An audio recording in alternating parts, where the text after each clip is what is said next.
Savoir et comprendre les plus récentes nouvelles qui nous touchent. Tout savoir en 24 minutes. Bienvenue à Tout savoir en 24 minutes. Bonjour Mario. Bonjour.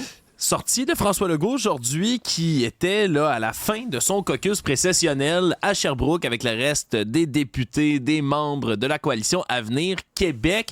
Et là, on avait déjà averti du côté de son ministre des Finances, là, M. Éric Girard, plus tôt aujourd'hui, que ça allait être difficile de revenir à l'équilibre budgétaire comme il était fixé pour 2027-2028. Que nos finances sont moins belles qu'elles étaient. Sont moins belles qu'elles étaient. Un petit peu dans le bord de la chenoute. Oui, évidemment, dans cette économie, dit-on souvent par les temps qui courent, c'est une économie qui est difficile, un ralentissement, une croissance qui est à zéro complètement en ce moment. Mais lorsque François Legault est sorti ce matin, il a énuméré une autre des raisons qui, selon lui, va venir impacter les finances de l'État. C'est évidemment l'entente qui a été passée avec les différents syndicats de l'éducation en ce moment, parce que quand même, une hausse salariale de 17,4 % sur 5 ans. Mais 6 % dès la première année. Si on pense au prochain budget du ministre Girard, c'est 6 % dès la première année. Et que c'est 11 milliards de dollars par année à peu dans près. Le budget. Ouais, à terme, c'est ça, exactement. À terme, c'est 11 milliards que ça va représenter par année. Et donc là, t'as les deux, là. T'as un ralentissement de l'économie, ce qui fait que l'argent rentre moins dans les coffres du gouvernement, puis tout à coup, tu te mets de nouvelles dépenses. Et ce qui est clair, le gouvernement avait planifié de payer mieux ses employés, avait planifié des sommes. Mais c'est évident que dans le temps des fêtes, quand ils ont voulu régler, après les grèves, régler un peu d'urgence entre Noël et le jour de l'an, c'est certain qu'ils ont sorti de l'argent qu'il n'y avait pas, là. Ils ont sorti plus que tout ce qui était prévu. Puis là, il faut que tu essaies de rebalancer ça dans le budget. Donc, moi, j'en retiens qu'il ne restera plus beaucoup d'argent pour les autres priorités, là. Toutes les autres nouveautés, c'est baisser vos attentes. C'est un peu ce qui était énuméré par François Legault, qui a quand même dit que ça allait être de la rigueur budgétaire, mais qu'il était hors de question de couper dans les services, là. C'est quelque chose qu'il a martelé tout le long ce matin en disant que c'est hors de question de couper là-dedans. Lui qui parle plutôt de rigueur budgétaire, veut pas évoquer le mot ONI, Mario, au Québec? Austérité. Non, austérité, on dit plus ça. Non, mais en fait, je pense qu'ils vont parler aussi d'efficacité. Mais tu sais, le mot efficacité, c'est de faire plus avec moins. Ça aussi, là, c'est la rigueur, l'efficacité, mais c'est toutes les choses que tu fais quand t'es serré financièrement. Oui, puis être serré financièrement, ça vient aussi avec cette baisse des impôts des Québécois qui avait été annoncée l'an dernier par la CAQ. C'est quand même 9,2 milliards de dollars de moins de revenus dans les poches de l'État. Malgré tout, François Legault s'est dit satisfait, heureux d'avoir eu, selon lui, le courage de faire cette mesure-là et de la mettre de l'avant. Et c'est des solutions, justement, pour éviter tout ça, pour éviter d'être trop dans le trou, peut-on le dire. C'est de la réduction de la bureaucratie un peu partout dans l'État québécois, mais aussi la création de richesses. Et là, ça vient avec toutes sortes d'annonces, entre autres, mais celle qui accompagne le nouveau projet là, pour revitaliser le secteur de la construction au Québec, qui devrait être déposé, là, la réforme de l'industrie de la construction, dès la reprise là, de la joute politique à l'Assemblée nationale la semaine prochaine. Et si on parle d'une vraie nouveauté, d'une vraie nouvelle, c'est peut-être celle-là aujourd'hui. Et je dirais aux gens, préparez-vous, là. D'abord, c'est majeur. Moi, je n'ai pas encore vu le projet, mais je souhaite une réforme en profondeur de la construction au Québec. Pourquoi? Parce qu'on a eu ce débat-là 10 fois plutôt qu'une. Il y a beaucoup trop de métiers spécialisés, compliqués. Tu sais, dans le résidentiel, exemple, est-ce que ça coûte construire une maison? Là? Mais la facture est accrue parce que, là, ça t'en prend un pour poser de la céramique. Le charpentier n'a pas le droit de toucher à la céramique. Puis un autre. Tu sais, tout le monde n'a pas le droit de faire. Fait que là, il faut que tu fasses venir des spécialistes. Puis le spécialiste se tourne les pouces en attendant que l'autre ait fini. Fait que, tu sais, tout ça, là, coûte cher. Ça coûte tant cher en argent, mais en temps. En aussi, temps c'est et en important. argent. Puis, là, on est à dire, il faut construire plus. Il faut être plus efficace dans la construction. Il faut construire pour moins cher. Il faut baisser le coût de se loger. Fait que la réforme de la construction... En plus, là, tu vas avoir besoin du monde pour rénover le résidentiel, pour construire du résidentiel, pour rénover les écoles, pour rénover les hôpitaux, pour construire du Hydro-Québec, là. Que ce soit des barrages, que ce soit des centrales. Donc, il va y avoir énormément de besoins dans la construction. Donc, c'est le temps là, de mettre en place une vraie réforme des règles de la construction. Sauf que tu sais que tu fais ça, tu t'attaques à FTQ Construction, là, qui a toutes les chasses gardées. Puis... Oui, disons que c'est un gros moment pour la Coalition Avenir Québec de s'attaquer aux syndicats un peu partout, là, dans différents domaines. Et il a parlé beaucoup aujourd'hui, M. Legault, de la réforme de la construction, oui, en région particulièrement, là, d'attirer de la main-d'œuvre en région parce que c'est ce que ça va inclure là, quand même de devoir amener des projets de barrages gigantesques, d'autres projets énergétiques d'Hydro-Québec, entre autres. C'est d'amener de la main-d'œuvre. Est-ce qu'ils vont faire sauter ou assouplir les règles à la Rambo-Gauthier? Tu sais, Rambo Gauthier qui voulait pas que les travailleurs de l'extérieur, tu sais, il y avait des chantiers, exemple la Romaine. Moi, je respecte beaucoup les gens de la Côte-Nord. J'ai plein d'amis sur la Côte-Nord. J'ai toujours pensé qu'attends un petit peu, la Romaine, là, tous les Québécois payent pour ça. Là. Fait que, tu sais, si le chômage, à l'époque, le chômage était à 15% à Gaspésie. Si les travailleurs de la construction de la Gaspésie veulent prendre le traversier, puis aller traverser à Matane, de Matane, puis aller à Bécomo, puis aller travailler sur la Côte-Nord un peu, mais là, Rambo, non. C'est des bassins. Les règles de la FTQ, puis de la construction, puis on a des bassins, puis c'est les travailleurs de notre région, puis on veut pas voir les gens de l'extérieur. Ah, peut-être que le gouvernement va vouloir aller chercher un peu de souplesse là-dessus, pas nécessairement complètement rendre inopérants les mécanismes pour protéger ou prioriser les travailleurs de la région, mais peut-être ouvrir que tu puisses passer d'une région à l'autre. Et ça pourrait donner lieu à des guerres épiques là, dans le monde de la construction. Oui, donc ça va... C'est à surveiller. C'est à surveiller. Ça commence dès la semaine prochaine, donc avec cette rentrée parlementaire au Québec. Tout savoir en 24 minutes. C'était aussi la sortie d'à peu près tous les caucus politiques aujourd'hui, même chose au fédéral, alors qu'on a continué à parler là, beaucoup de ce qui s'enligne pour les libéraux fédéraux au pouvoir, le parti de Justin Trudeau. Mais une nouvelle qui est venue peut-être éclipser les autres, quelqu'un qui s'en va, lui, qui a annoncé qu'il allait quitter ses fonctions, c'est l'ancien ministre de la Justice puis un des députés libéraux de Montréal, M. David Lametti, qui annonçait là, sa démission, qui va être effective dès le 1er février. Semble-t-il qu'il a fait là, une annonce émotive à ses collègues aujourd'hui, alors qu'on est à quelques jours seulement de la reprise des travaux au Parlement. Mais là, faisons un petit peu d'histoire. Oui. M. Trudeau, lui, n'était pas de la première cuvée de M. Trudeau en 2015 quand il s'est présenté. Il est allé le chercher en cours de mandat. Il est allé le chercher en disant « Je dois faire de toi un ministre important ». Il a fait quitter une belle job de prof de droit à l'Université McGill de mémoire, puis il l'a mis ministre de la Justice. Fait que ça... Oui, il est venu remplacer Jody Wilson-Raybould. C'est ça, après toute cette parfait. crise. Là. Il devenait ministre d'un pays du G7, c'était très prestigieux. Ministre de la Justice, je devrais dire, d'un pays du G7, pour un grand juriste, une promotion. Mais là, Alex, la journée que tu prends quelqu'un qui est dans un poste de prestige comme ça, puis tu lui dis, tu retournes simple député, parmi les hypothèses que tu dois envisager de ce qui pourrait arriver, c'est qu'il sac tout ça là, puis qu'il s'en aille faire d'autres choses. Et c'est exactement ce qui arrive. Puis là, il vient de signer un deal avec un grand cabinet d'avocats, Fasken Martineau, va gagner plus d'argent. Puis probablement que simple député, c'est triste à dire, mais ça ne l'a jamais intéressé. Oui, on se comprend qu'il y a des candidats comme ça qui se lancent en politique parce qu'on leur promet certains postes, qui quittent des emplois très prestigieux, puis il a été écarté dans le remaniement puis là, ministériel. On sait peut-être, moi, je présente ça un peu froidement en disant, tu sais, il veut pas être simple député, mais peut-être que si on y parlait personnellement, si on était son ami personnel, il nous dirait qu'il est énormément vexé, choqué, outré, dégoûté d'avoir été mis de côté par Justin Trudeau, puis qu'il veut plus travailler avec lui pantoute, puis dans son parti. Et fait qu'on sait pas, là, tu sais.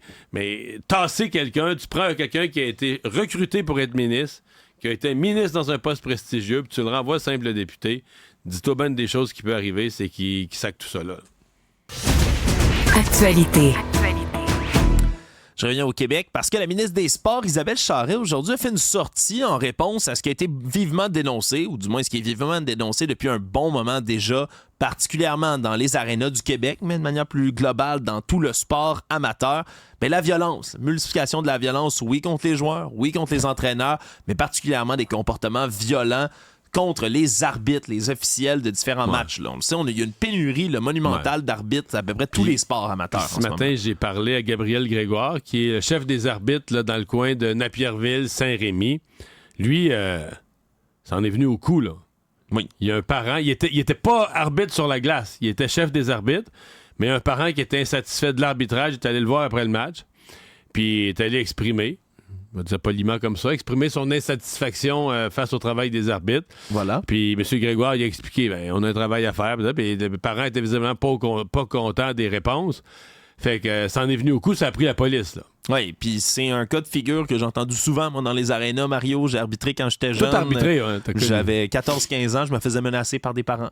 Des adultes, hein? Des gens, 14-15 ans, venaient menacer l'arbitre seul qui arbitre un match de ligue mineure. Parce qu'il n'y a même pas de juge de ligne dans un match comme ça. Là. Ben, même pas. J'étais l'arbitre tout seul. Non, c'est vraiment... c'est sincèrement cinglé ce qu'on peut voir dans les arénas du Québec. Et ce qui est drôle, c'est que M. Grégoire, le chef des arbitres, me disait, tu dis c'est cinglé ce qui arrive des arénas. Quand Hockey Québec, depuis 2 ans, a lancé tout un programme, tout un effort pour essayer d'améliorer le climat, la protection des arbitres. Et lui, il me dit, les efforts de Hockey Québec, c'est vrai, ça a comme eu un effet sur une certaine majorité silencieuse. Ça a peut-être un peu... Mais c'est comme pire. C'est-à-dire que les récalcitrants ou le pourcentage de ceux qui se comportent mal est peut-être plus restreint. Mais eux, c'est les vrais de vrais. Ils sont plus choqués, à la limite, ils sont plus verbaux, ils sont plus prêts à frapper, ils sont plus violents. Oui, puis c'est quelque chose, tu vois, même qu'en arbitrait le hockey mineur. Dans le hockey mineur, des fois, là, c'est encore pire que dans le reste parce que les partisans, là, les parents se frustrent si vite. Il y en a qui voient leur enfant se faire plaquer, par exemple, puis il y a quelque chose qui vient chercher en dedans d'eux. Bref, c'est des gestes qui se multiplient et on a interpellé Mme Charest avec une des idées qui est flottée en ce moment par Hockey Québec, celle d'installer des mini-caméras portatives sur les arbitres, là. Un peu comme on fait pour les policiers, là, pour voir exactement les actes des policiers. C'est spécial. C'est un peu extrême, mais je dis pas non, je pense que c'est probablement que si on est rendu là, c'est juste quand tu entends l'idée, tu dis « Ah, wow, on est vraiment rendu là ». Par contre, ce que j'entends dans le hockey mineur, c'est qu'il faudrait que le gouvernement paye. Là, parce que les associations de hockey mineur n'ont pas les moyens. C'est quand même assez coûteux comme système. Oui. Puis là, on va pas augmenter les frais d'inscription pour les parents. Oui. Fait que là, après ça, qu'est-ce qui reste exactement comme option? Si la ministre Charest a ça en tête comme hypothèse, d'après moi, il va falloir qu'elle sorte le chèque. Trouve des sous. Là, ouais. Absolument. Donc, ça pourrait devenir quelque chose de plus courant dans les arénas près de chez vous. Parce qu'on se comprend, il y a des matchs qui se jouent à toute heure du jour ou presque dans les arénas du Québec. Quand tu es un arbitre ou deux, vous êtes presque seul, des gradins vides, un joueur qui a un comportement violent, ça pourrait devenir quelque chose, là, un outil précieux. Donc, ça sera à voir peut-être bientôt dans les arénas près de chez nous. Tout savoir en 24 minutes.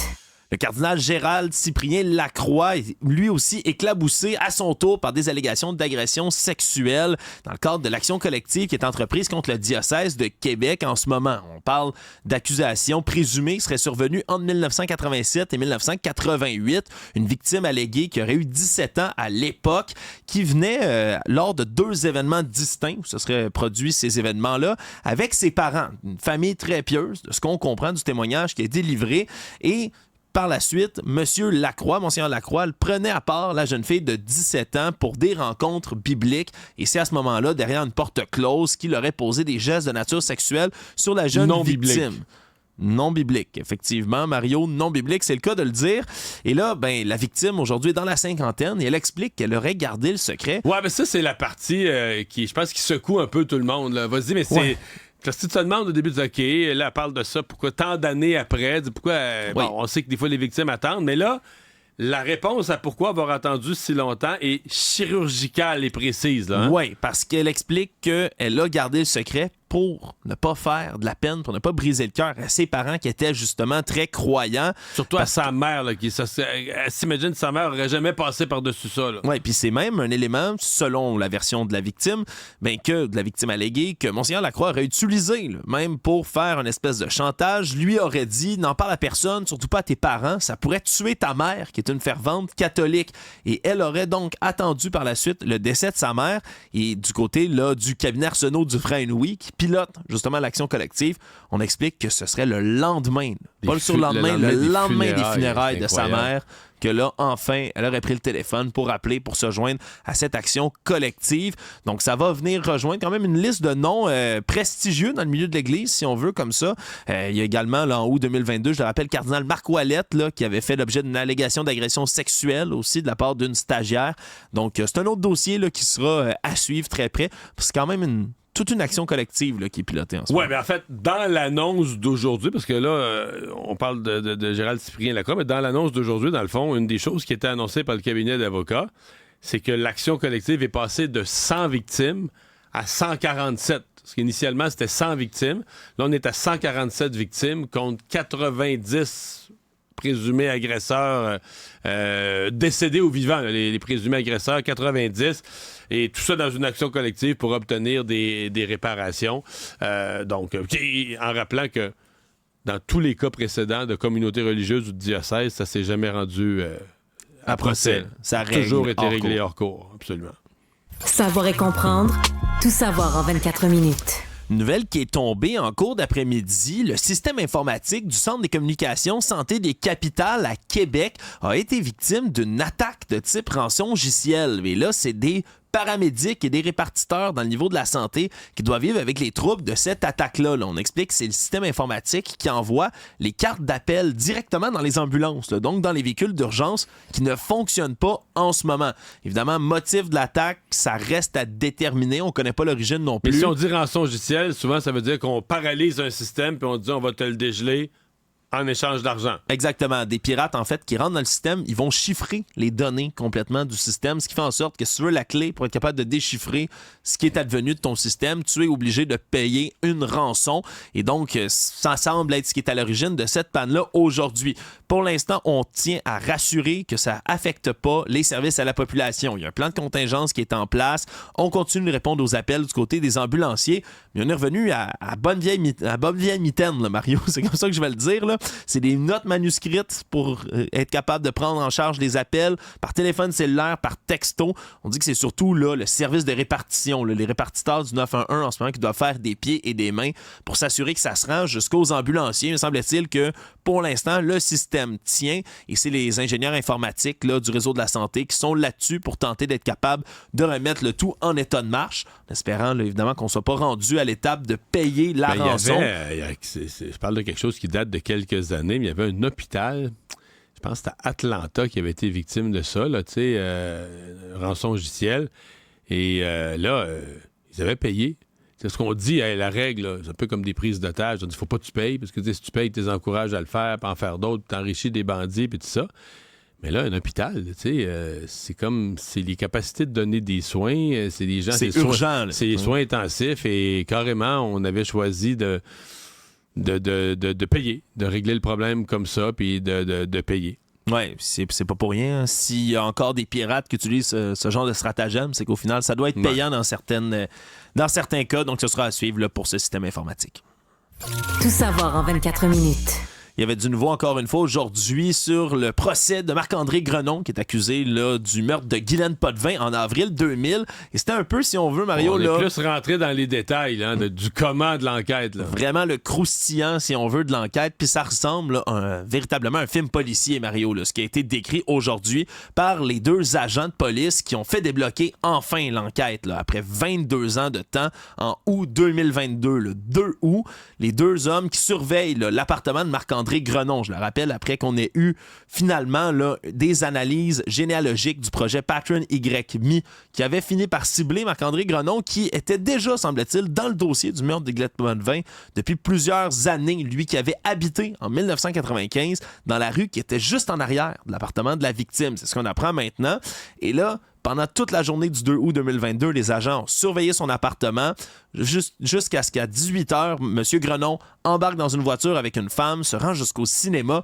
Puis là, on a eu droit à la version complète là, de l'agent Christian Royer qui est entré dans la salle. Rentre voir le même film. S'assoit dans la rangée en arrière. S'assoit dans la rangée en arrière, puis regarde véritablement l'objet de son intérêt et de sa convoitise, la boisson gazeuse avec 2 pailles dedans que buvait M. Grenon à ce moment-là. Doit le surveiller pour être certain qu'il n'en passe pas une gorgée à madame à côté, que personne... Ah, c'est vrai, si quelqu'un d'autre met la bouche sur les pailles, là, c'est fini, ça vaut plus rien. C'est fini, ça vaut plus rien, donc surveille ça. Puis c'est ce qu'il a expliqué aujourd'hui. Il dit, je peux vous dire que j'ai vraiment pas été absorbé par le film du tout. Donc regardez ça tout le long. Finalement, à la fin, M. Grenon sort dehors, finit par se diriger vers une poubelle où il dépose ça. Puis là, il y avait un agent qui surveillait la poubelle, l'autre qui suivait M. Grenon jusqu'à l'extérieur, récupère ça dans un sac, se sont assurés que personne n'y avait touché.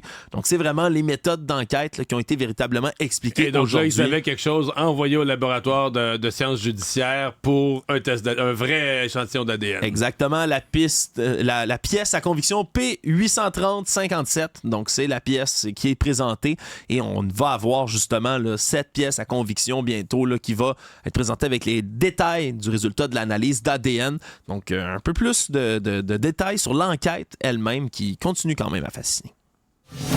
Économie. On parle beaucoup, bien évidemment, des problèmes sous-jacents à cette conjoncture économique en ce moment qui est difficile, particulièrement avec la hausse des taux d'intérêt, l'inflation, mais ça se démontre aussi au niveau du vol à l'étalage. C'est ce que rapporte le Conseil québécois du commerce de détail qui explique qu'on vole là, des produits de base là, de plus en plus. Là. Puis quand on dit base, c'est oui, nourriture, mais des jouets, des vêtements chauds, du dentifrice, vraiment des produits qui sont en grande augmentation auprès des vols. On parle de plus d'1,8 milliard de dollars de marchandises qui a été volée. C'est une hausse de 15% par rapport à l'année d'avant. En moyenne, par magasin au Québec, le Conseil québécois du commerce de détail calcule que c'est à peu près 50 000 $ en moyenne par magasin qui est volé là, à l'étalage. Puis c'est encore les magasins qui sont les plus suspects, là, évidemment, tout ce qui est épicerie, d'accord. Mais les quincailleries, Mario, ça revient tout puis le là, temps. c'est parce que moi, j'ai vu cette nouvelle-là aujourd'hui, puis moi, si j'étais eux, je mettrais pas la loupe là-dessus. Tu sais, on volait des mitaines, le monde vole du dentifrice ou vole de la nourriture. Puis il y en a, je sais que c'est une part. Mais la part grandissante, là, puis j'ai vu leurs chiffres, puis celle qui est la plus inquiétante, c'est celle qui vient des bandits, des groupes organisés.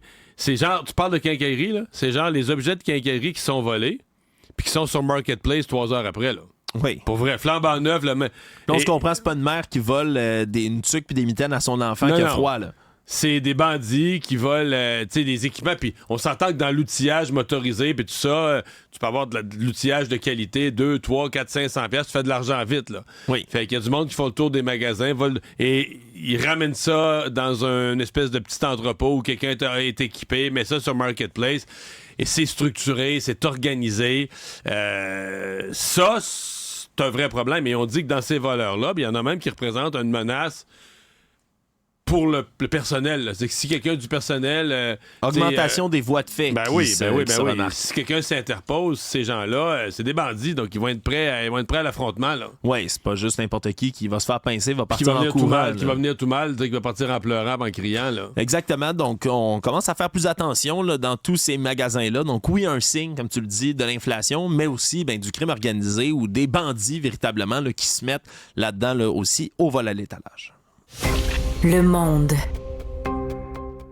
On continue bien évidemment de suivre la campagne de Donald Trump et de l'investiture à la primaire républicaine aux États-Unis. Mais là, s'il y a une rotation de l'attention, Mario, qui se fait depuis que Ron DeSantis, le gouverneur de la Floride, s'est déclaré forfait dans la course, mais c'est qu'en ce moment, il reste une seule opposante à M. Trump et on a vu un changement de ton dans les 24-48 dernières heures. Nikki Haley, c'est plus une simple rivale pour M. Trump, c'est la véritable ennemie. Là. Les attaques qui se sont multipliées, encore une fois, du clan Trump en disant même que qui que ce soit donnerait une contribution à...